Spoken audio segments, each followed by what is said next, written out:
कार्य निरंतर राहिलसे निराभासी पूर्ण झालो समरस ऐक्यास पावलो. आम्ही सेवेकरता घेतलेला भंग जगद्गुरु संत शिरोमणी श्री तुकाराम महाराजांचा अत्यंत अभंग महत्वाचा असा भंग आहे. या भंगातून तुकाराम महाराजांनी त्यांची परमार्थातली उच्च भूमिका, काय अवस्था त्यांना प्राप्त झाली होती त्या अवस्थेचं वर्णन केलेलं आहे. असा स्वतःच्या अनुभवाचं वर्णन करणारा असा तुकाराम महाराजांचा अनुभव हा भंग आहे बरं का. या भंगातून महाराजांनी स्वानुभूती सांगितले, त्यांना प्राप्त झालेला उच्च अनुभव सांगितला. अनुभवाचा विचार करत असताना कोणता अनुभव सांगावा आणि कोणता अनुभव सांगू नये याचा विचार शास्त्राने फार चांगला केलेला आहे बरं का. पामर आणि विषयी मनुष्याला प्राप्त होणारा अनुभव जगाला सांगण्यासारखा नसतो. जिज्ञासू आणि मुक्ताचा अनुभव जगाला सांगण्यासारखा असतो. विचार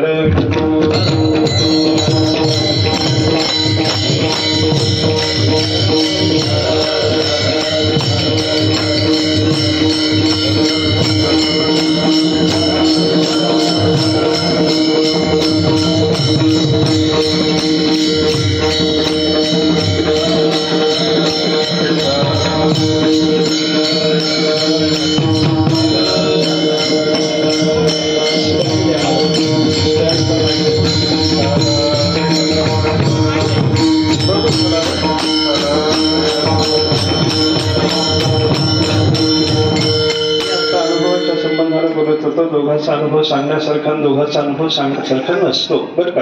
पामराचा अनुभव सांगण्यासारखा नाही, विषयीचा अनुभव सांगण्यासारखा नाही. जिज्ञासू मुमुक्ष शास्त्रा देवाच्या दर्शनाकरता प्रयत्न करणारा असला त्याचा अनुभव सांगण्यासारखा असतो. आणि ज्याला देवाचं दर्शन झालेलं आहे अशा मुक्त महात्म्याचा अनुभव जगाला सांगण्यासारखा असतो.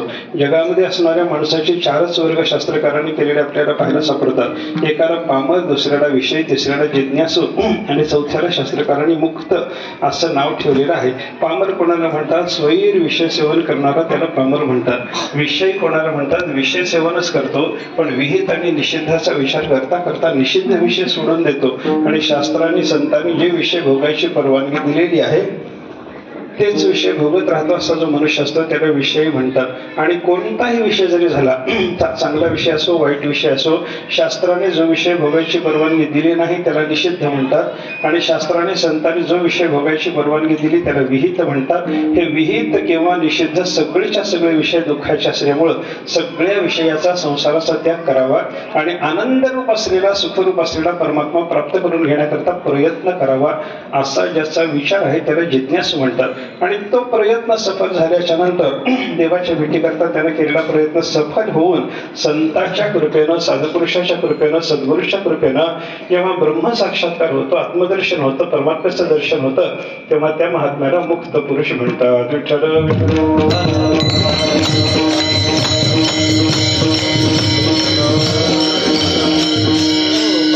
विचार केला त्यालाही विषयाचं प्रेम आहे आणि विषयीचा विचार केला तेव्हा त्यालाही विषयाचं प्रेम आहे.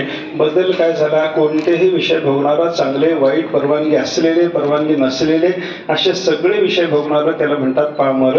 आणि ज्या विषयाच्या भोगाची शास्त्रानं संतांनी परवानगी दिली असेच विषय भोगत राहणारा त्याला म्हणतात विषयी. अगदी थोडक्यात सांगायचं झालं तर आपल्या समोर दारू आणि दूध या दोन वस्तू आल्याच्या नंतर दारूही पिणारा आणि दूधही पिणारा त्याला म्हणतात पामर. आणि दारू पिण्यासारखी नसते हे ज्याला कळतं, दूधच प्यावं लागतं हे ज्याला कळतं त्याला म्हणतात विषयी.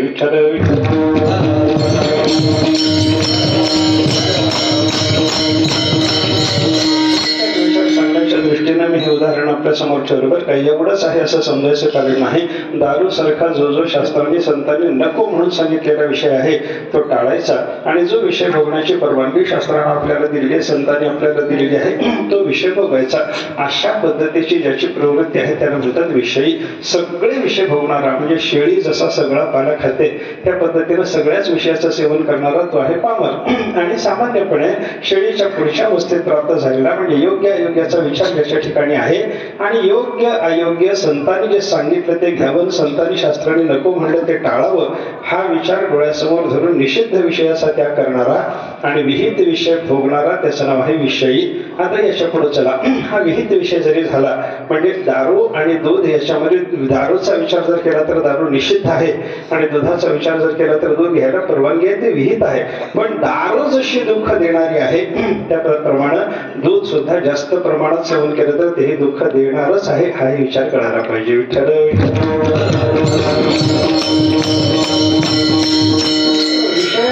सुख ठरलेलंच आहे.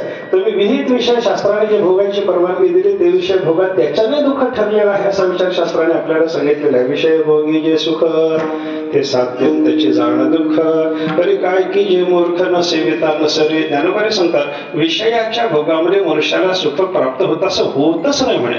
विषयाचे सम सुख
समसुख बेगडाची बाहुली अभ्राची सावली जाईल रया. ज्ञानेश्वर महाराजांनी विषयाच्या सुखाच्या संबंधाने वर्णन करताना मग इथला विषय असो, परलोकातला विषय असो, विहित असो, निषिद्ध असो, सगळ्या विषयाच्या संबंधाने एकाच पद्धतीने ज्ञानेश्वर महाराजांनी वर्णन केलं. हे विषयाचं सुख कसं आहे दोन उदाहरणं त्याच्याकरता दिली. बेगडाची बाहुली हे पहिलं उदाहरण, अभ्राची सावली हे दुसरं उदाहरण. बेगडाच्या बाहुलीचा विचार करा.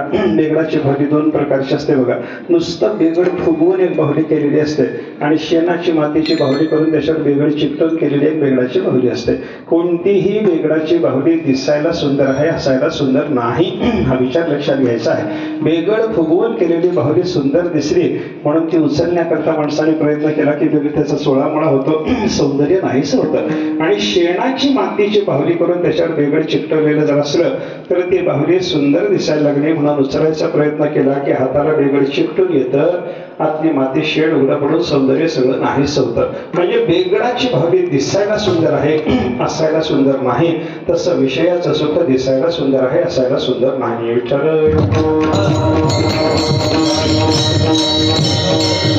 दुसरा दृष्टांत ज्ञानेश्वर महाराजांनी आपल्याला सांगितला. अभ्राची सावली जाईल रया.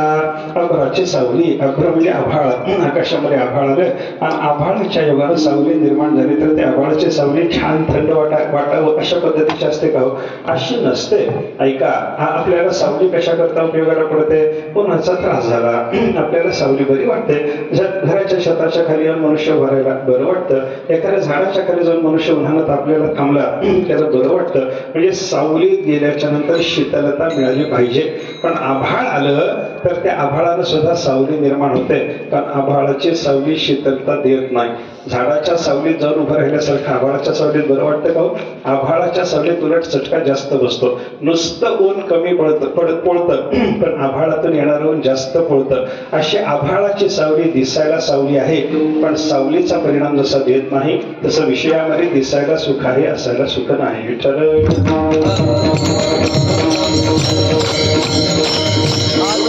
विषय कोणता कोणताही असो विहित विषय असला तरी दुःख देणाराच आहे. म्हणजे दारू आणि दूध याच्यामध्ये दारूही दुःख देणारी आहे आणि दूधही दुःख देणार आहे अशा पद्धतीचा विचार केला पाहिजे बरं का.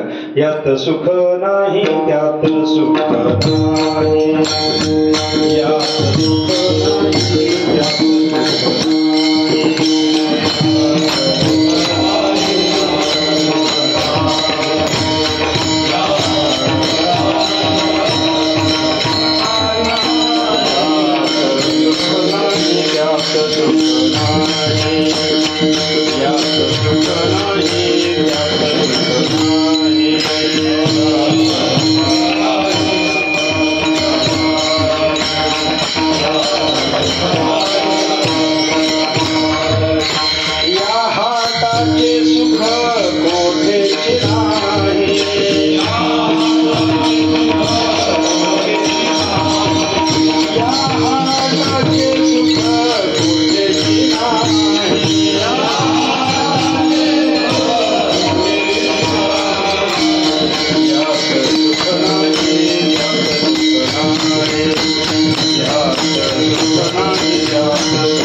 सुख नाही, या हाटाचे सुख कोठेच नाही. हाट शब्दाचा अर्थ बाजार असा आहे बरं का.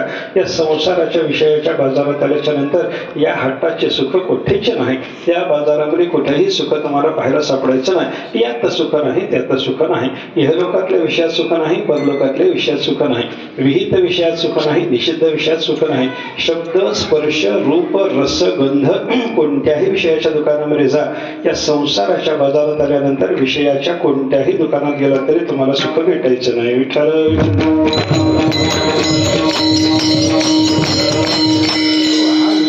मनाला कळतो आणि त्याच्यामुळे संसाराचा त्याग करावा.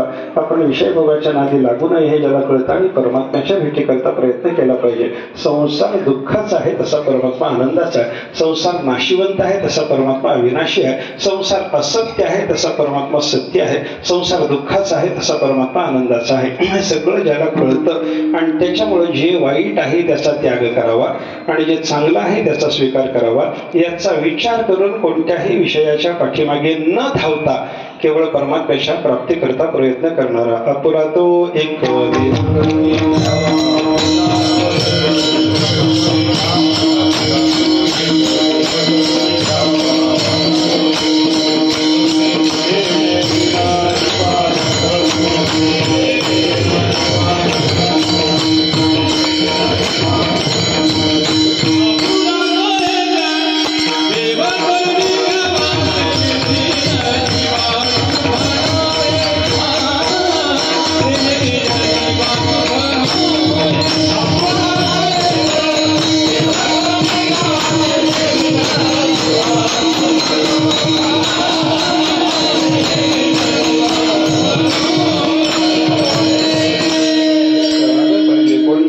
आपलासा करून घेण्यामध्ये आनंद नाही. आपला तो एक देव करून घ्यावा.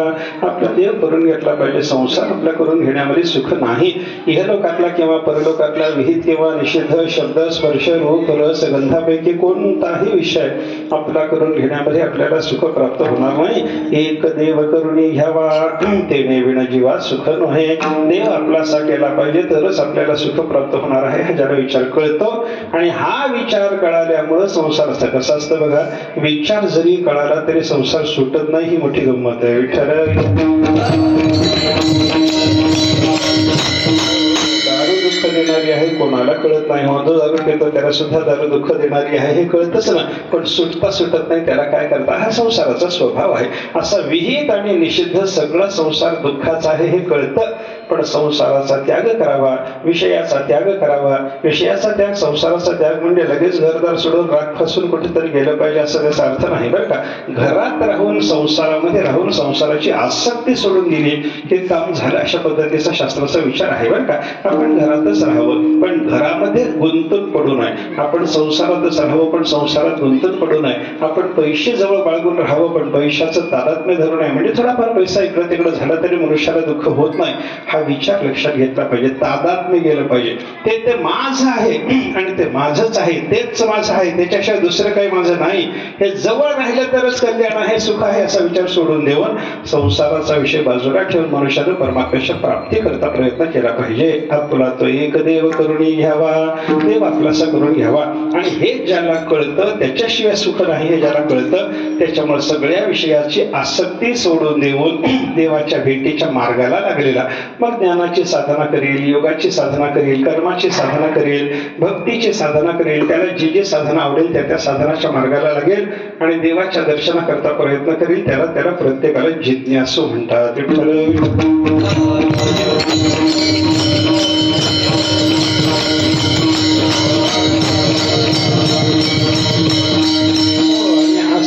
होता साधना सफल झाल्याच्या नंतर संसाराचा त्याग केला, देवाच्या भेटीकरता प्रयत्न करायला लागला. थोड्या दिवसामध्ये ज्याला देवाचं दर्शन झालं, तुकाराम महाराजांच्या चरित्राच्या संबंधाने वर्णन आहे. महाराजांनी संसाराचा त्याग केल्यानंतर भंडारा डोंगरावर जाऊन महाराज भजनाला बसले. किती दिवसात देव भेटला त्यांच्या चरित्रात वर्णन येतं. सगळ्या गाथेमध्ये ते तो अभंग नाही पण काही ठिकाणी तो अभंग आपल्याला पाहायला सापडतो. 15 दिवसा माझी साक्षात्कार झाला,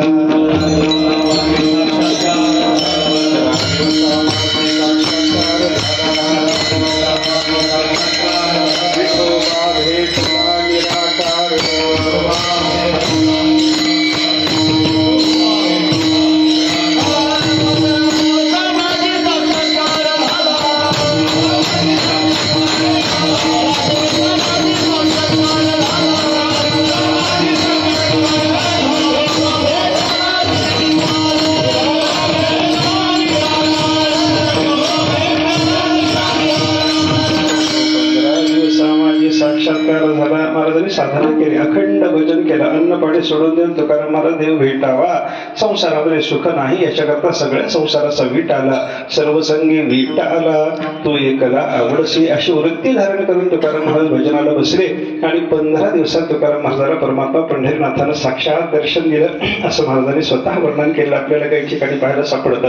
याचा अर्थ काय झाला, ज्याने देवाच्या दर्शनाकरता प्रयत्न चालू केला त्याला जिज्ञासू मुमुक्ष असं म्हणतात. आणि तो प्रयत्न सफल झाल्याच्या नंतर त्यांना देवाचं दर्शन झालं की त्या महात्म्याला मुक्त महात्मा म्हणतात. विठ्ठल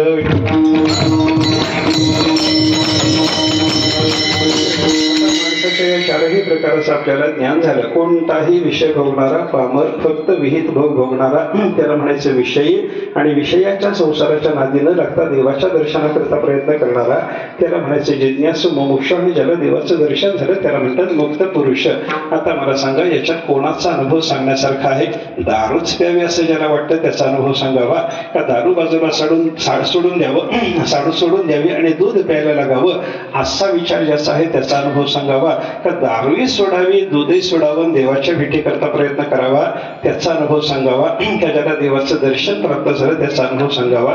याचा विचार केला तर मागच्या अनुभवापेक्षा पुढच्याचा अनुभव महत्वाचा आहे. दारूच प्यावी असा विचार करणारा त्याचा अनुभव कधीच सांगण्यासारखा नसतो. दारू सोडून द्यावी, दूध प्यावं असं म्हणणाऱ्याचा अनुभव थोडा सांगण्यासारखा आहे. पण दूधही दुःखाचा असल्यामुळे देवाच्या दर्शनाकरता प्रयत्न केला पाहिजे हा ज्याचा विचार आहे त्याचा अनुभव त्याच्यापेक्षा जास्त सांगण्यासारखा आहे. आणि देवाचं दर्शन ज्याला झालेलं आहे त्या महात्म्याचा अनुभव तर सगळ्यांना सांगण्यासारखा आहे. विठ्ठल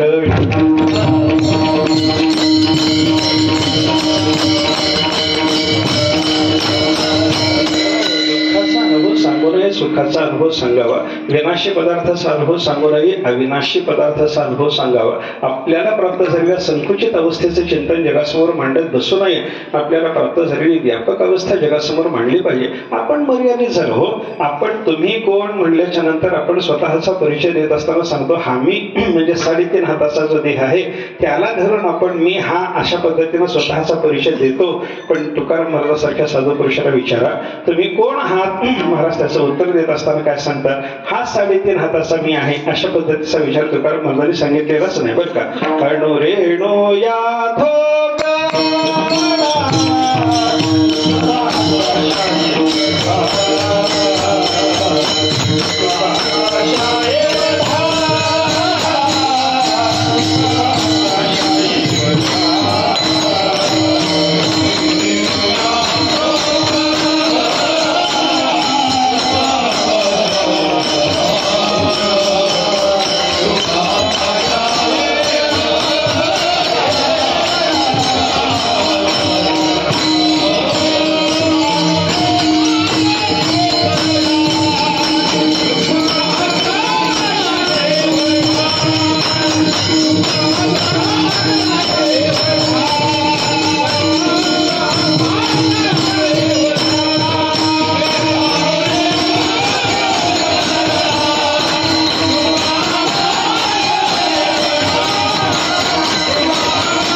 तुम्ही कोण म्हणलं की हा मी म्हणतो, तसं तुकाराम महाराजाला विचारा ना, तुकाराम महाराज कोण आहात तुम्ही सांगा म्हणल्याबरोबर महाराज म्हणतात मी हा 3.5 याचा छेचे. अशा पद्धतीचं माझं संकुचित स्वरूप नाही बाबा, मी कसं आहे महाराज सांगायला लागले. अणु रेणू या थोकडा, अणु रेणूपेक्षा सुद्धा सूक्ष्म असं माझं स्वरूप आहे आणि तुका आकाशा एवढा, आकाशासारखी व्यापकता सुद्धा माझ्या ठिकाणी आहे असं तुकाराम महाराज या ठिकाणी बोलतात बरं का. म्हणजे मी अणुपेक्षा सूक्ष्म आहे, रेणूपेक्षा सूक्ष्म आहे आणि आकाशापेक्षा व्यापक आहे. हे अणु रेणूपेक्षा सूक्ष्म असणं आणि आकाशापेक्षा व्यापक असणं हे परमात्म्याचं वर्णन वेदांनी केलेलं आपल्याला पाहायला सापडतं. अणोरणीयान महतो महियान, परमात्मा कसा आहे, अणुपेक्षाही सूक्ष्म, अणुचाही अणु त्यातही भगवान, अशा पद्धतीची वर्णन संतांनी केलेली आपल्याला पाहायला मिळतात. मला काय सांगायचंय, अणुपेक्षाही सूक्ष्म परमात्मा आहे आणि आकाशापेक्षा व्यापक परमात्मा आहे. हे अणुपेक्षा सूक्ष्मता आणि आकाशापेक्षा व्यापकता जी परमात्म्याच्या ठिकाणी आहे, त्याच पद्धतीनं तुकाराम महाराज म्हणतात मी सुद्धा अणुपेक्षा सूक्ष्म झालो आणि आकाशासारखा मी व्यापक झालो. हे स्वतःच वर्णन तुकाराम महाराजांनी जे केलं ना, याला काय म्हणायचं, त्यांना प्राप्त झालेला अनुभव संकुचित नाही, स्वतःच्या स्वरूपासंबंधाने त्यांना व्यापक अनुभव आहे.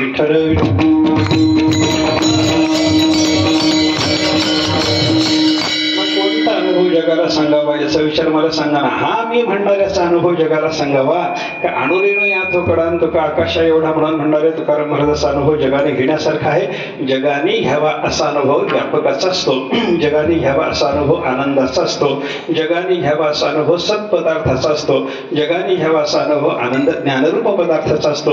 सच्चित आनंद असलेला पदार्थ, अविनाशी असलेला पदार्थ, आनंदरूप असलेला पदार्थ, व्यापक असलेला पदार्थ, त्याच्या संबंधानं महापुरुषाला जो आलेला अनुभव आहे तो सगळ्या जगाने ऐकावा, कारण त्या अनुभवामध्ये आनंद आहे आणि तसा अनुभव आपल्याला प्राप्त व्हावा याच्याकरता माणसाने प्रयत्न करायचा असतो. म्हणून महापुरुषाचा अनुभव महापुरुषांनी जगाला सांगावा आणि त्याने सांगितलेला अनुभव ऐकून आपण तशा पद्धतीचा अनुभव आपल्याला प्राप्त होण्यासाठी प्रयत्न करावा. विठ्ठल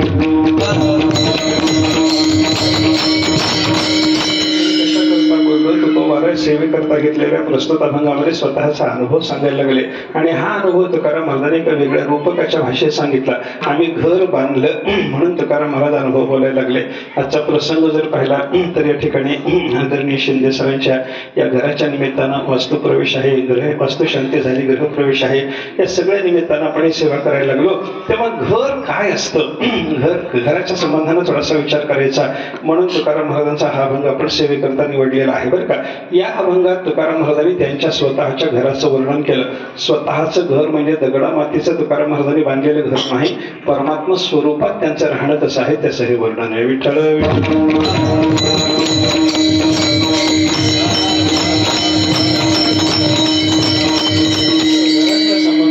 करत असताना घर कुठं बांधावं हा पहिला विचार आपल्याला केला पाहिजे. कुठं घर बांधण्यामध्ये माणसाला प्रतिष्ठा प्राप्त होते. उगा खेड्यात कुठंतरी एखाद्या कोपऱ्यामध्ये माणसाने झोपड्यासारखं घर बांधलं, त्याला मोठा म्हणतात का, त्याला मोठा म्हणत नाहीत. मग त्याच्याकरता शहरात घर बांधलं पाहिजे. शहरात म्हणण्यापेक्षा मराठी भाषेत बोलायचं झालं तर सिटीत घर बांधलं पाहिजे. सिटीमध्ये घर बांधलं पाहिजे असं म्हणता सुद्धा हार्ट सिटीमध्ये आपल्याला घर असलं पाहिजे, पिक पॉइंटला घर असावं, असले शब्द माणसं सध्या बोलतात बरं का. असं चांगल्या ठिकाणी घर असावं, मोठमोठ्या शहरात घर असावं, चांगल्या ठिकाणी घर असावं, लोकेशन चांगलं असावं, हे सगळं सगळं सगळं माणसाचं चिंतन असतं बरं का. घर चांगल्या ठिकाणी असावं, ते घर चांगल्या वस्तूंनी बांधलं गेलेलं असावं, त्या घरामध्ये आपल्याला आनंदानं वावरता यावं, आणि एवढं सगळं होताना सुद्धा कोणत्याही प्रकारचा अहंकार मनाला शिवू नये, हा सगळा विचार तुकाराम महाराजांनी या अभंगात सांगितला. विठ्ठल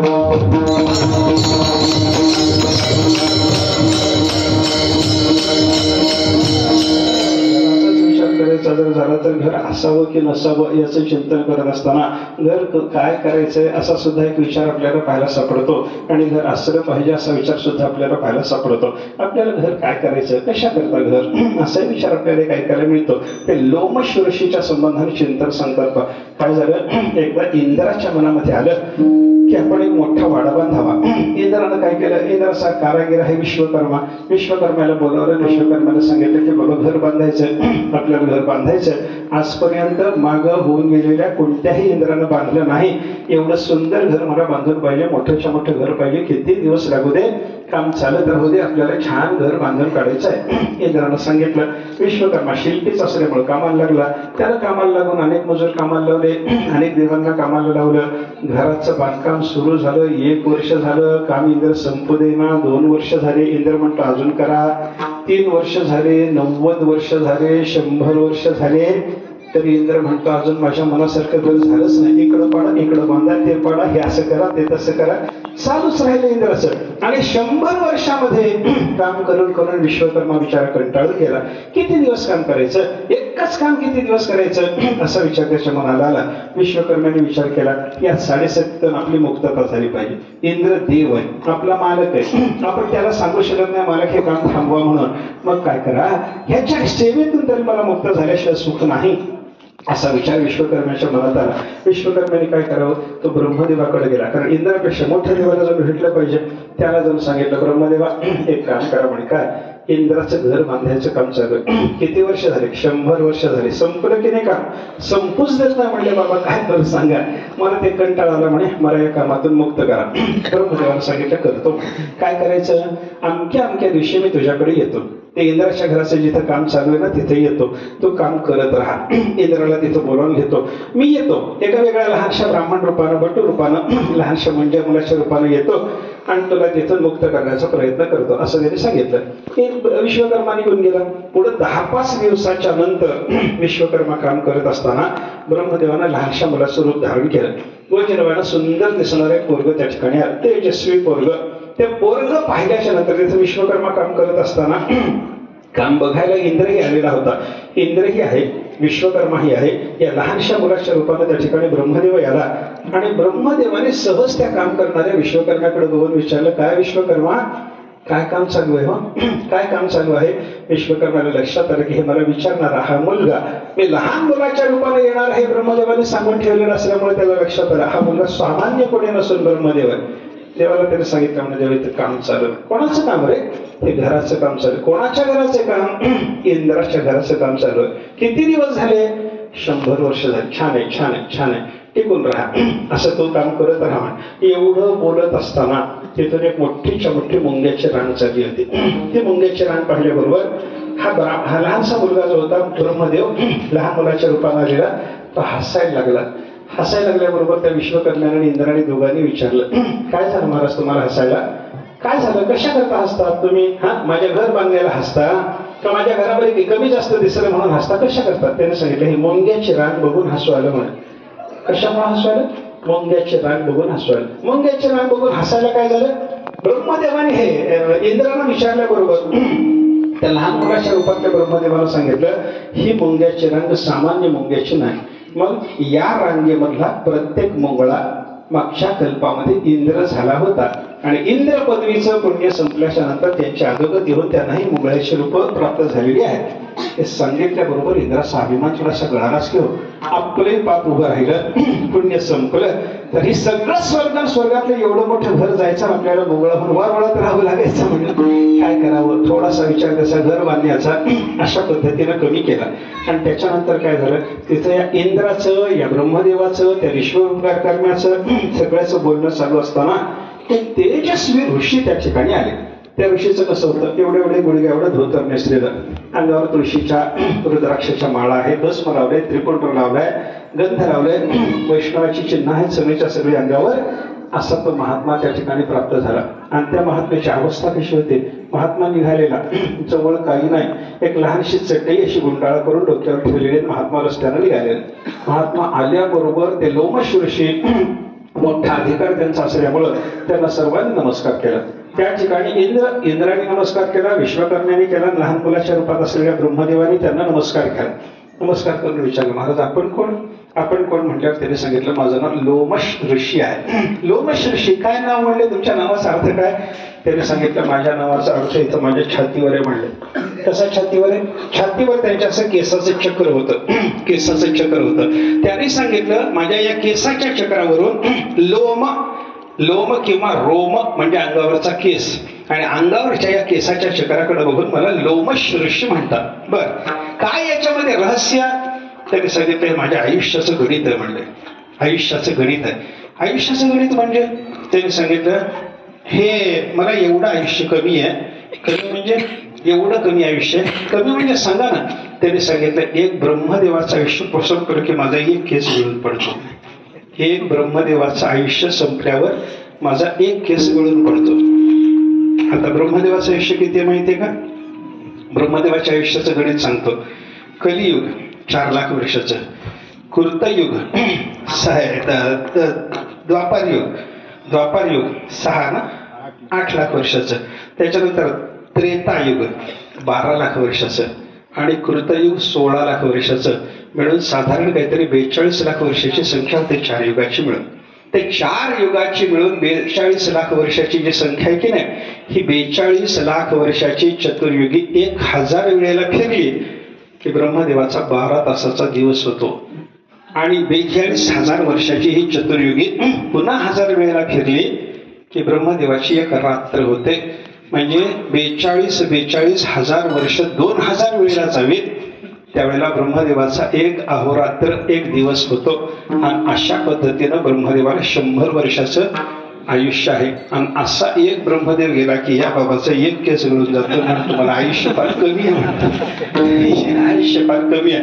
बरं ठीक आहे म्हणे, आतापर्यंत किती केस गळाले आणि आतापर्यंत किती, अजून किती शिल्लक आहेत याचा विचार सांगा. त्यांनी सांगितलं, 2 परार्ध ब्रह्मदेव आतापर्यंत माझ्यासमोर मरून गेले. परार्ध संख्या माहिती आहे ना, एक आकडा लिहायचा आणि त्याच्या 18 शून्य दिल्यानंतर जी संख्या होते त्याला म्हणतात परार्ध.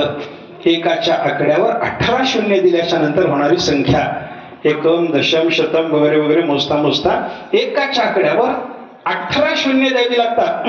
त्यावेळेला जी संख्या होते त्याचं नाव आहे परार्ध.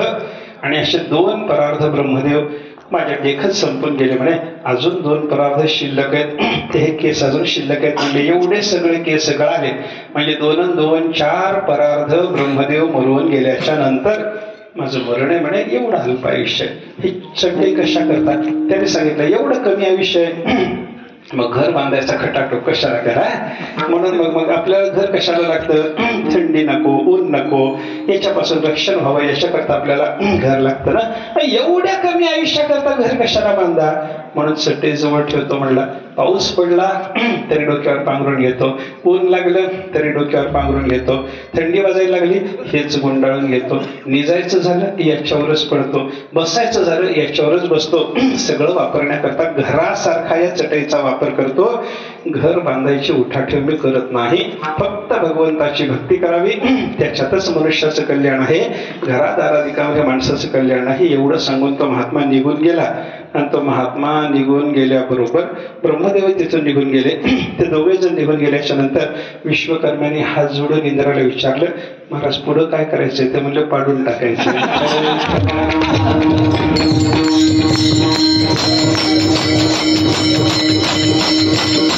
हा विचार ऐकल्याच्या नंतर आपल्याला काय लक्षात घेता येतं? घराची गरज नाही. आणि त्याच्यानंतर दुसरा विचार जर आपण ऐकायला लागलो तर घराची गरज आहे बरं का. मूलभूत गरजा कोणत्या? माणसाच्या मूलभूत गरजाचा विचार करत असताना शाळेत काय सांगितलं जातं नेहमी आपल्याला, शाळेत सुद्धा शिकवतात हो, अन्न वस्त्र निवारा, या 3 मूलभूत गरजा आहेत. या 3 मूलभूत गरजापैकी वस्त्राची गरज फक्त माणसाला आहे.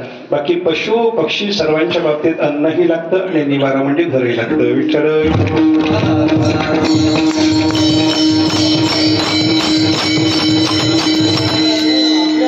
पाहिजे, पशुलाही अन्न पाहिजे, आपल्यालाही घर पाहिजे, पशुलाही घर पाहिजे, फक्त वस्त्र मात्र माणसाला पाहिजे अशा पद्धतीचा विचार आपल्याला करावा लागतो.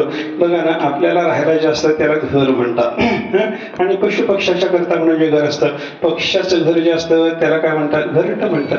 पक्ष्याच्या घराला घरटं म्हणतात. पक्षाला ऐका, पक्षाच्या घराचा 2 पद्धतीने विचार आहे. पक्षाचं पक्षानं बांधून घेतलेलं जे घर असतं त्याला घरटं म्हणतात.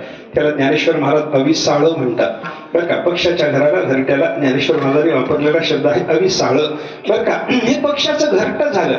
आणि पक्षाच्या करता माणसाने जर बांधून घर दिलं, कोंबडे वगैरे तशा करता घर बांधून देतात पण लाकडाचं वगैरे, त्याला खुराडं म्हणतात. खुराडं ते खुराडं का होईना, घरटं का होईना, पक्षाला सुद्धा पाहिजे. आणि जनावराच्या करता गोठा का होईना, घोड्या करता पागा का होईना, घर पाहिजेच पाहिजे. विठ्ठल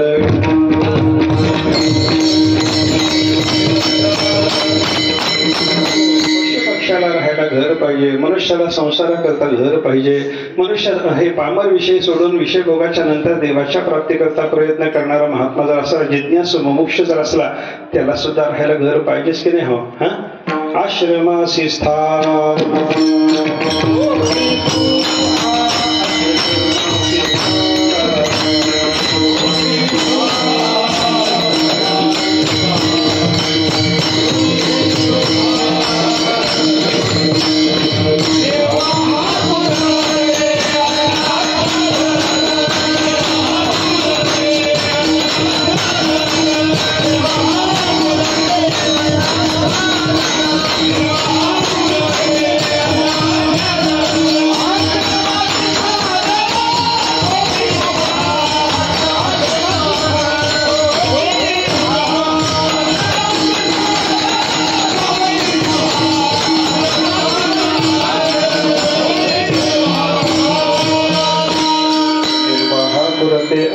आच्छादन. शरीराचा निर्वाह होण्याकरता अन्न लागतं, शरीराचा निर्वाह होण्याकरता आच्छादन म्हणजे वस्त्र लागतं आणि शरीराचा निर्वाह होण्याकरता आश्रमाशी आश्रम लागतो.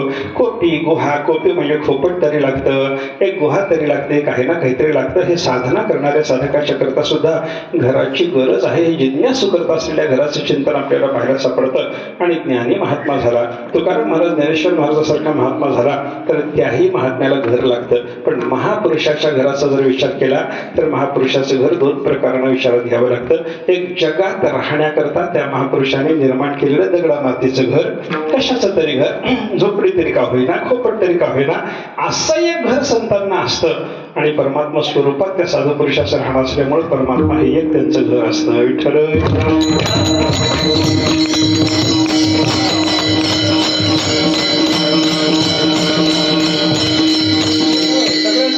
बद्दल अशा 2 प्रकारच्या घराचा विचार आपल्याला करावा लागतो.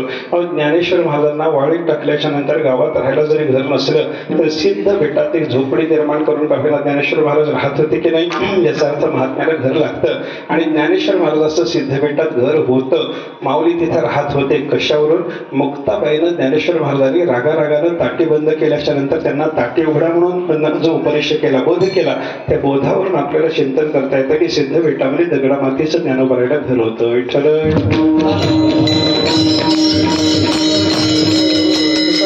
होतं की नाही, पाहुणे घराशी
घरासी आजी आले ऋषिकेशी, काय करू उपचार कोप मोडके जर्जर. हे कोप घर हे शब्द तुकाराम महाराजांनी आपल्या घराच्या बद्दल वापरले की नाही. अनंत कोटी ब्रह्मांडाचा धनी परमात्मा पंढरीनाथ माझ्या घरी पाहुणा म्हणून आला. काय त्याचा देवाचा सत्कार करू, त्याच्याकरता काय उपचार करू. माझं घर म्हणजे मोडकं खोपट आहे असं तुकाराम महाराज वर्णन करतात. हे मोडकं जर्जर झालेलं खोपट किंवा माझं घर या शब्दात तुकाराम महाराजांनी ज्या घराचं वर्णन केलं ते त्यांचं लौकिक घर आहे, संसारातलं घर आहे, दगडा मातीचं घर आहे, झोपडीसारखं घर आहे असा विचार आपल्याला करावा लागतो. सगळ्या संतांच्या बाबतीमध्ये असं लौकिकातलं घर होतं. विठ्ठल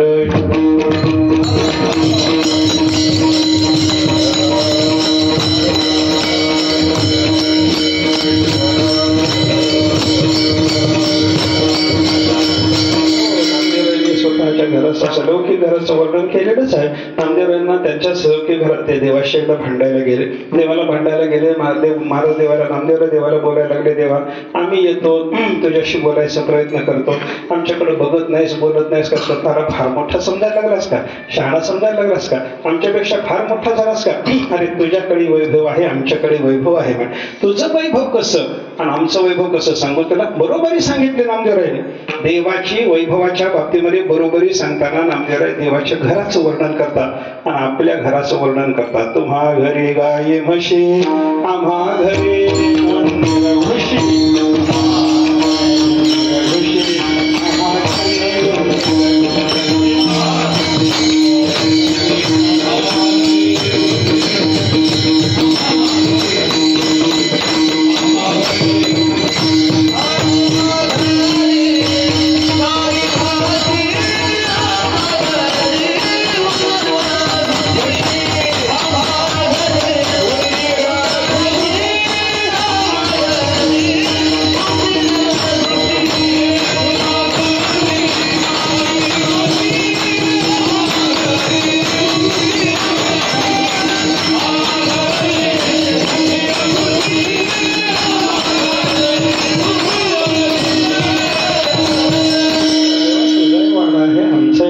तुझाही वाडा भरलेला आहे, आमचाही वाडा भरलेला आहे. तुझा वाडा गाई म्हशीनं भरला असेल, आमचा वाडा उंदरा घुशीनं भरला असेल, पण भरलेला वाडा जसा तुझ्याकडे आहे तसा आमच्याकडे सुद्धा आहे. आता उंदरा घुशीनं भरलेला माझा वाडा आहे असं नामदेवराय ज्या वाड्याचं वर्णन करतात, ज्या घराचं वर्णन करतात ते संसारातल्या नामदेवरायच्या शरीराला राहण्याकरता त्याने निर्माण केलेलं दगडा मातीचं घर आहे असा विचार आपल्याला करावा लागतो. असं दगडा मातीचंही घर साधू पुरुषाला असतं आणि साधू पुरुषाच्या स्वरूपाला राहण्याकरता परमात्मा स्वरूप हे घर असतं. त्याचा विचार आपल्याला करायचा आहे. आता हा विचार करता करता आपण कुठून निघालो. पशु पक्ष्याला घर लागतं, त्याच्यानंतर संसारी माणसाला घर लागतं, त्याच्यानंतर परमार्थाला लागलेल्या जिज्ञासू माणसाला घर लागतं, त्याच्यानंतर मुक्त महात्म्याला सुद्धा संसारात देहानं वावरताना त्याच्या घराला दगडा मातीचं घर लागतं. याच्या पुढे चला हो. अनंत कोटी ब्रह्मांडाचा धनी असलेला परमात्मा पंढरनाथ त्याला राहायला घर लागत नाही का. देवाला सुद्धा राहायला घर पाहिजेच की हो. म्हणून संत महात्म्याने वर्णन केलं ना, हा परमात्मा राहतो कुठं. वैकुंठात. वैकुंठ सोडून जायचं झालं तर कुठं राहतो. या सुखा कारणे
राहण्याचं स्थान आहे, देवाच्या राहण्याच्या ठिकाणाचं वर्णन केलं. या स्थानात परमात्मा राहतो, पण इथं नाही तिथं नाही तिथं हुडकता हुडकता आपण सगळ्यात शेवटी देवाला कोणत्या घरामध्ये हुडकायचं याचा विचार संतांनी सांगितला. नाहं वसामि वैकुंठे योगिनां हृदये रवो मद्भक्ता यत्र गायन्ति तत्र तिष्ठामि नारद. नारदाला भगवंतांनी सांगितलं, नारद देवाला हुडकायला निघाले. पहिल्यांदा नारदाच्या लक्षात आलं की देव कुठे राहतो? वैकुंठ धामामध्ये राहतो. चला वैकुंठात चला असा विचार करून नारद देवाला हुडकाय करता म्हणून शोधा करता वैकुंठात जातात. वैकुंठात जाऊन नारदांनी पाहिलं देव तिथे भेटला नाही. देवाने सांगितलं, नाहं वसामि वैकुंठे, मी एखाद्या वेळेला वैकुंठातही राहत नाही. मग कुठे राहता? वैकुंठातून बाहेर पडल्याच्या नंतर परमात्मा कुठे राहतो याचा विचार जर केला तर योगी पुरुषाच्या हृदयामध्ये, भक्ताच्या हृदयामध्ये, साधू पुरुषाच्या हृदयात, साधू पुरुषाच्या म्हणण्यापेक्षा योगाभ्यास करणाऱ्या महात्म्याच्या हृदयात ध्यानाकरता परमात्मा जाऊन बसतो. त्यांना ध्यान सुरू केलं म्हणून त्याच्या हृदयात परमात्म्याला जावं लागतं. पण नारदाने काय केलं? वैकुंठात भेटला नाही म्हणून योगी पुरुषाकडे गेले आणि योगी पुरुषाच्या हृदयामध्ये परमात्मा आहे का, ध्यान ते करतात का, तिथं देव जाऊन बसलाय का याचा शोध घेतला. योगिनां हृदये नाहं वसामि. परमात्मा म्हणतात एखाद्या वेळेला योग्याच्या हृदयात राहत नाही, वैकुंठात नाही, योग्याच्या हृदयात नाही. मग कुठे राहत असेल परमात्मा? रवी मंडळामध्ये सूर्यनारायणाच्या स्वरूपामध्ये परमात्मा राहतो. असं कळाल्यावर नारद सूर्यमंडळात देवाचा शोध घेण्याकरता गेले. रवो नवसामी, परमात्म्याने सांगितलं त्या सूर्यमंडळातही मी राहत नाही बरं का. तो मी वैकुंठी नसे, वेळ एक भानुबिंबी ही नदिसे, वरी योगियांची मानसे उमरडोनी जाय, परितया पाशी पांडवा मी हारपला गिवसावा, जेथ नाम घोष बरवा करी ते माझे भक्त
मिळत नाही हे प्रमाण आत्ता लागू नाही. विठ्ठल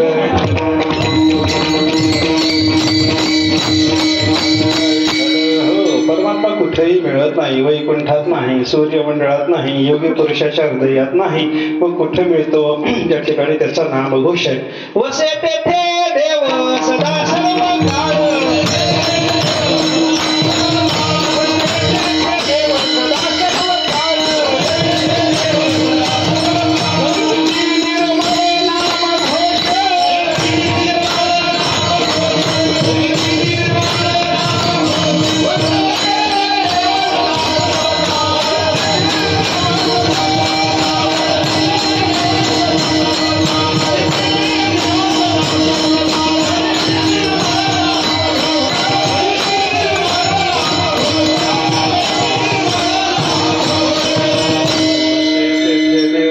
सर्व काळ. त्या ठिकाणी परमात्मा सदा सर्व काळ राहतो. कुठं? या सुखा कारणे देव वेडावला, वैकुंठ सांड सोडून संत सदनी राहिला.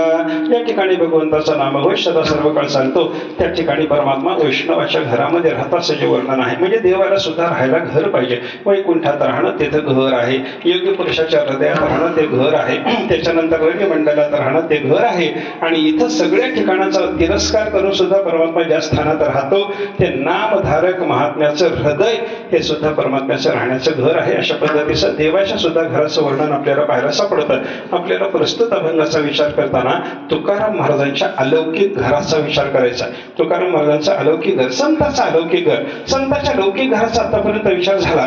दगडामातीचं घर त्या संतांना आहे हे आपण त्यांच्या शरीराच्या निर्वाह करता पाहिलं. पण स्वरूपाच्या दृष्टीनं संतांना राहायला जे घर पाहिजे ते घर आम्ही कुठं बांधलं? महाराज अभंगाच्या पहिल्या निरंजनी आम्ही बांधी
निराकारी निरंतर राहील असे तुकाराम महाराजांनी आपलं घर कुठं आहे याचा पत्ता सांगितला. पहिला शब्द वापरला निरंजन, दुसरा शब्द वापरला निराकार आणि तिसरा शब्द वापरलेला आहे निराभास.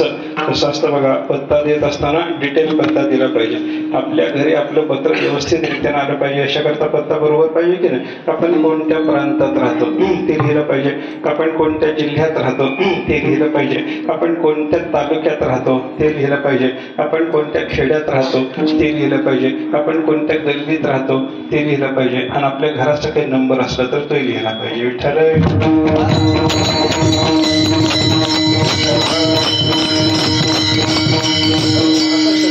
जसा घराचा द्यावा त्याप्रमाणे तुकाराम महाराजांनी आपल्या स्वरूपातल्या घराचा पत्ता दिला. आणि तो पत्ता देण्याकरता तुकाराम महाराजांनी 3 शब्द वापरलेले, निरंजन, निराकार आणि निराभास. त्याचा आपल्याला विचार करायचा. परमात्म्याचं वर्णन करण्याकरता आलेलेच हे सगळे शब्द आहेत असा विचार आपल्याला प्रामुख्याने इथे करता येतो. संतांच्या स्वरूपाच्या दृष्टीनं बोलू नका बाई, स्वरूपाच्या दृष्टीनं साधू पुरुषाचं राहण्याचं घर कोणतं याचा जर विचार केला तर परमात्मा हेच संतांचं घर आहे बरं का. ज्ञानदेवा घर, चिदानंदी ज्ञानदेवा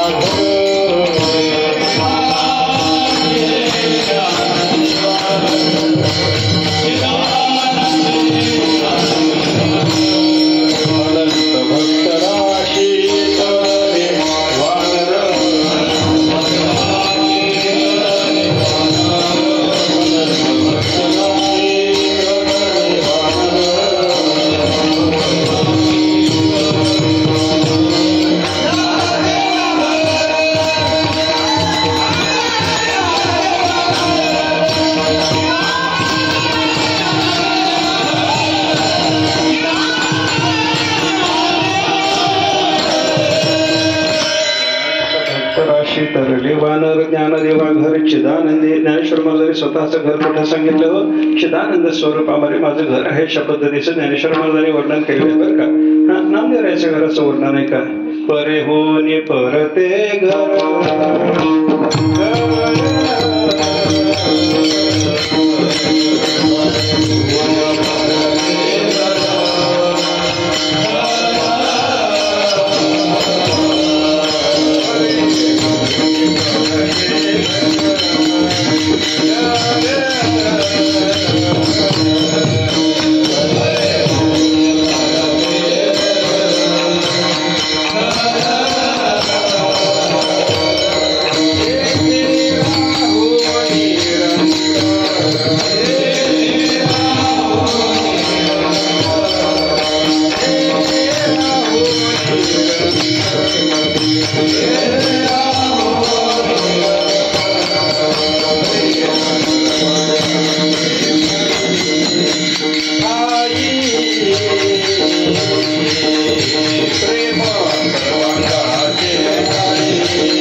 घराचं केलेलं वर्णन आहे. आमचं घर कुठं परेहनी परत, ते घर परावाणीच्या पलीकडे असेल.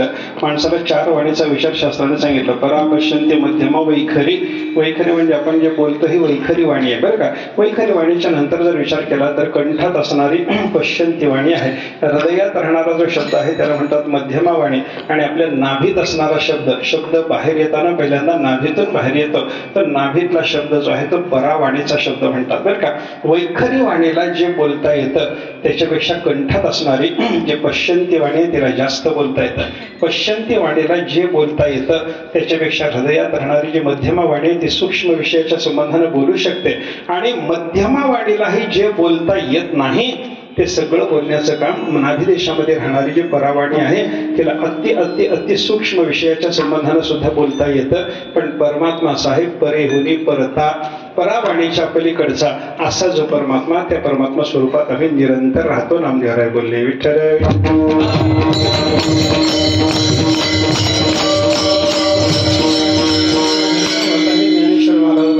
नंतर आपल्याला नाथ महाराजांच्या घराचं श्रवण केलं पाहिजे. नाथ महाराजांचं घर कोणतं? नाथ महाराजांनी सांगितलं, केला संते उपकार, दिले घर दावणी. संतांनी माझ्यावर उपकार केला आणि मला माझं घर दाखवून दिलं. तर माझं घर कोणतं आहे? नये ध्यानी मनी लक्षी, तो प्रत्यक्ष दाविला, तो प्रत्यक्ष दाविला, तो प्रत्यक्ष दाविला.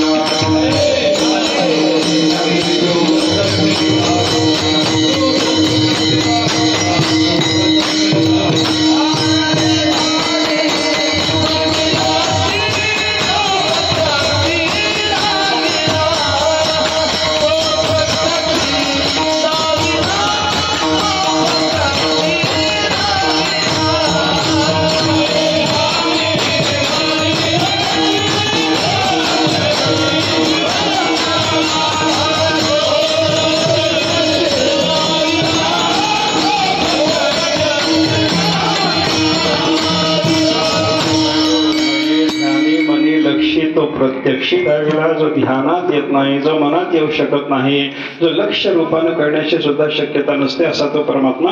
हे माझं घर मला संत महात्म्याने प्रत्यक्ष दाखवून दिलं असं नाथ महाराज बोलले. म्हणजे परमात्मा हेच घर सगळे संत बोलायला लागले, भाषा फक्त बदलायला लागली बरं का. ज्ञानेश्वर महाराजांनी चिदानंद म्हणलं, नामदेवरायांनी परेहुनी परत अशा पद्धतीचं त्या घराचं वर्णन केलं. नाथ महाराजांनी वर्णन करत असताना काय सांगितलं? नये ध्यानी मनी लक्षी, असा तो परमात्मा आहे.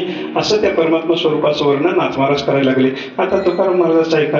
अनेक ठिकाणी तुकाराम महाराजांनी आपल्या स्वतःच्या घराचं वर्णन केलं. नारायणी वसले घर, नारायणी वसले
वसले घर. आमचं घर कुठं वसलं तर नारायण स्वरूपाच्या ठिकाणी वसलं. त्याच्यामुळे आम्हाला काय मिळालं? निरंतर आनंद. सर्व काळ आम्हाला आनंदाची अवस्था आहे असं तुकाराम महाराज वर्णन करतात. असं आनंद देणारं ज्ञानेश्वर महाराजांचं चिदानंद स्वरूपातलं नामदेवरायाचं परेहून परत्या स्थानात असलेलं नाथ महाराजांचं ध्यानात मनात लक्षात न येणारं आणि तुकाराम महाराजांचं नारायण स्वरूपात असलेलं जे घर आहे की नाही त्याच घराचं तुकाराम महाराज या ठिकाणी वर्णन करतात. आणि त्या घराचा पत्ता देताना निरंजन, निराकार आणि निराभास हे 3 शब्द वापरतात. त्याच्या संबंधाने थोडासा विचार करायचा.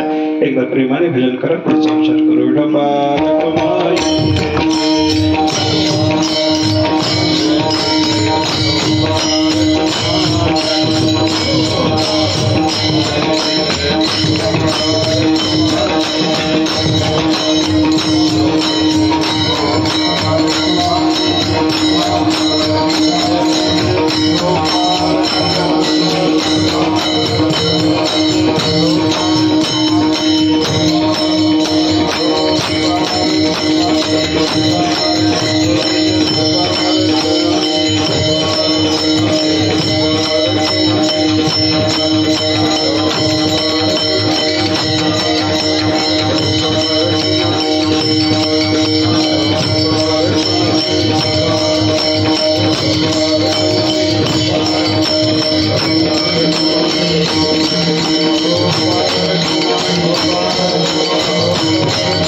निराभासी पूर्ण झालो समरस अखंड ऐक्यास पावलो आम्ही. जगद्गुरु संत श्रवणी श्री तुकाराम महाराज त्यांच्या परमार्थाच्या दृष्टीने असलेल्या घराचं वर्णन करतात. आणि ते घर स्वरूपात आहे, परमात्मा स्वरूपात आहे. परमात्मा स्वरूपाशी संत महात्मे एकरूप झालेले असतात. म्हणून त्यांचं तिथं राहणं आहे असं जे वर्णन आहे त्या वर्णनाला अनुसरून तुकाराम महाराज बोलायला लागले. निरंजन स्वरूपात माझं राहणं आहे. हे निरंजन काय आहे? याचा निरंजन वेगळं, निरंजन वेगळं. आपल्याला निरंजन माहितीये, देवाला ओवाळ्या करता वाद ज्याच्यात घालतात ते निरंजन आपल्याला माहिती आहे. त्याचाच थोडासा अर्थ इकडे येतो. निरंजन शब्दामध्ये नि आणि अंजन, निर्गतम अंजनम यस्मात निरंजनम असा त्याचा अर्थ आहे बरं का. अंजन म्हणजे काय? काळ. अंजन म्हणजे काय? काळ, काळीमा, काजळी, काजळ, त्याला अंजन असं म्हणतात की नाही. ते अंजन ज्याच्यात नाही म्हणजे काळेपणा ज्याच्यात नाही म्हणजे काळोख ज्याच्यात नाही, अज्ञान ज्याच्यात नाही, कोणत्याही प्रकारचा दोष ज्या परमात्मा स्वरूपात नाही त्याचं नाव निर्दोष असलेला परमात्मा म्हणजे निरंजन. विठ्ठल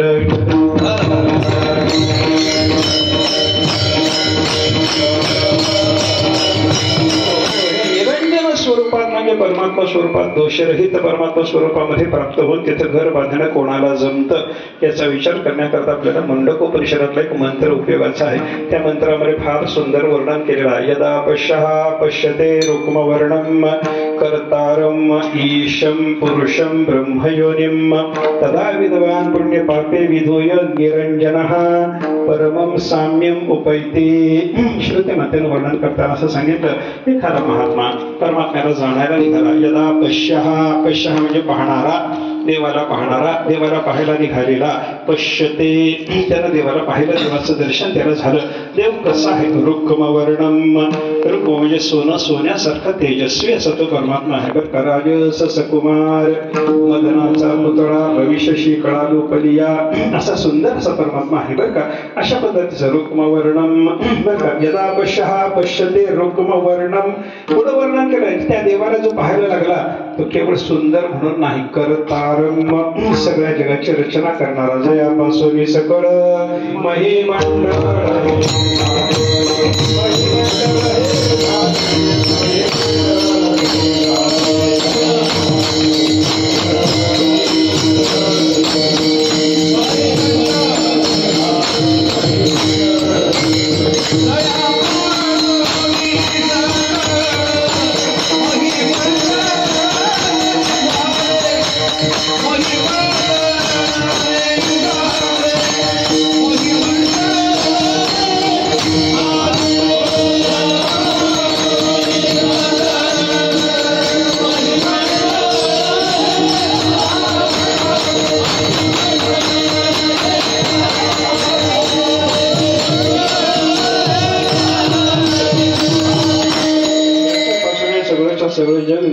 झालेला आहे जगाचा करता कर्तारम. पुढे सांगितलं ईशम, नुसतं सगळं जग करतो असं नाही, सगळ्या जगताचं ईशन म्हणजे नियमन करतो.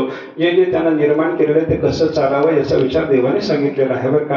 हा मी पते पर्वती बैसका नसंडावे, समुद्री रेखा ओलांडावे, पृथ्वीया भूते वहावी हे आज्ञा माझी. ज्ञानेश्वर महाराजांनी केलेल्या वर्णनानुसार देवाच्या आज्ञेनुसार पर्वत जागा सोडत नाही.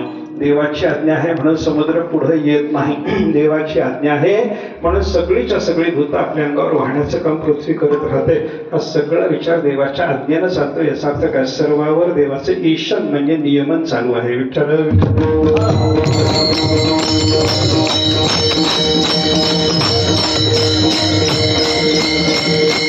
वृक्षाचे हे पान हाले त्याची सत्ता,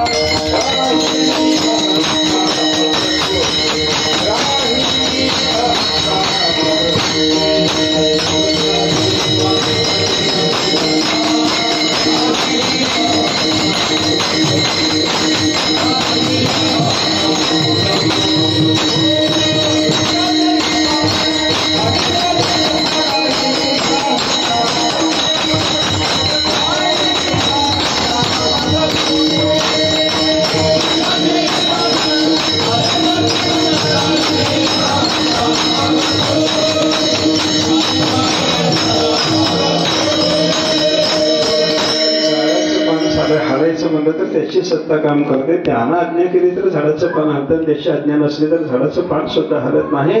असा तो परमात्मा सगळ्या जगताचं व्यवस्थित रीतीनं नियमन जे करतो, सगळं व्यवस्थित सांभाळतो, शिस्ती जे जग चालवतो ना, याला म्हणतात ईशम. तो ईश्वर आहे. कसा कसा झाला बघा तो परमात्मा. ज्या परमात्म्याला पाहण्याच्या युगानं आपल्याला निरंजन स्वरूपात घर बांधता येतं, तो परमात्मा कसा त्या संबंधात श्रुतीने केलेले हे वर्णन आहे. यदा पश्यः पश्यते रुक्मवर्णम, सोन्यासारखा सुंदर बरं का. त्याच्यानंतर सांगितलं कर्तारम, सगळ्या जगताची रचना करणारा, ईशम, सगळ्या जगताचं नियमन सांभाळणारा, ब्रह्म, तो परमात्मा साक्षात परब्रह्म आहे.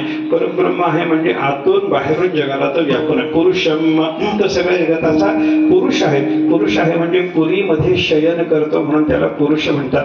पुरी म्हणजे देहरूपी नगर. या देहरूपी नगरामध्ये देवाचं शयन आहे. देव आपल्या शरीरामध्ये राहतो. सर्वा घटीराम देहादेही एक, त्याला पुरुष म्हणतात. ब्रह्म, तो परमात्मा ब्रह्म आहे म्हणजे जगाच्या बाहेरून आतून सगळ्या जगाला व्यापून राहणारा. विठ्ठल विस्तार राजनी सप्तही पाताळे भरोनी, विठ्ठल व्यापक त्रिभुवनी, विठ्ठल मुनी मानसे, सगळ्या ठिकाणी परमात्मा भरून उरलेला आहे म्हणून त्याला ब्रह्म म्हणतात. आणि यो निम्म, सगळं जगत असं तो उपादान कारण आहे. म्हणजे मातीचं जसं मडकं व्हावं तसं देवाचे जग झालेलं आहे असा विचार आपल्याला पाहायला सापडतो. असा असलेला परमात्मा, त्या परमात्म्याला जो पाहतो तदा विद्वान, त्या देवाला पाहिल्याच्या नंतर तो महात्मा ज्ञानी होतो. आणि पुण्य पापे विधूय, त्याच्या ठिकाणी असलेलं सगळं पाप पुण्य सगळं धुवून जातं. तुका म्हणे आम्ही झालो अग्निरूप लागो निधो पाप पुण्यांगा, अशी त्या महात्म्याची अवस्था झाली की ज्याचं पुण्य पाप सगळं धुवून गेलं त्याला म्हणतात निरंजन. हा ते निरंजन. आणि त्या निरंजनाशी तो निरंजन झालेला महात्मा परब्रह्माशी परमम साम्यम उपैते, परमात्मा स्वरूपाशी एकरूप होतो. निरंजन होतो म्हणजे शुद्ध होतो आणि शुद्ध असलेल्या परमात्म्याशी एकरूप होतो. याचा अर्थ निरंजन स्वरूपात घर बांधून राहायला लागतं. विठ्ठल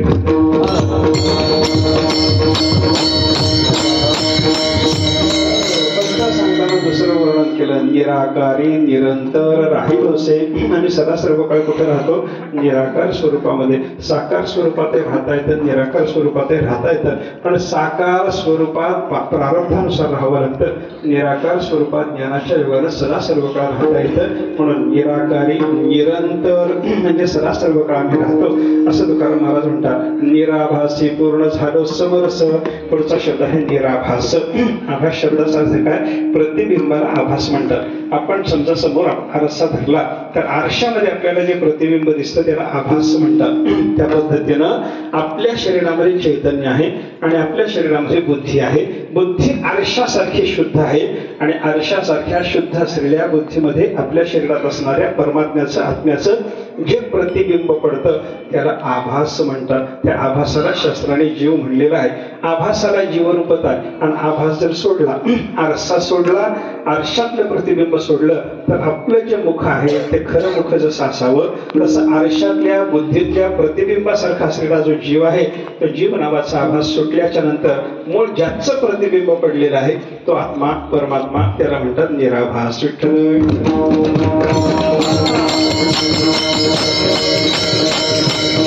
या निराभासाशी आम्ही पूर्ण समरस झालो आणि त्याच्यामुळे काय झालं, अखंड ऐक्यास पावलो आम्ही. परमात्म्याशी आम्ही एकरूप झालेले आहोत. एवढी योग्यता आमची आहे, एवढे मोठे आम्ही झालो आणि एवढे मोठे होण्याकरता सगळे दोष सोडावे लागतात आणि सगळ्या दोषामध्ये महत्वाचा दोष आहे अहंकार. तो आता आमच्या ठिकाणी राहिला नाही. मला शेवटच्या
Thank you.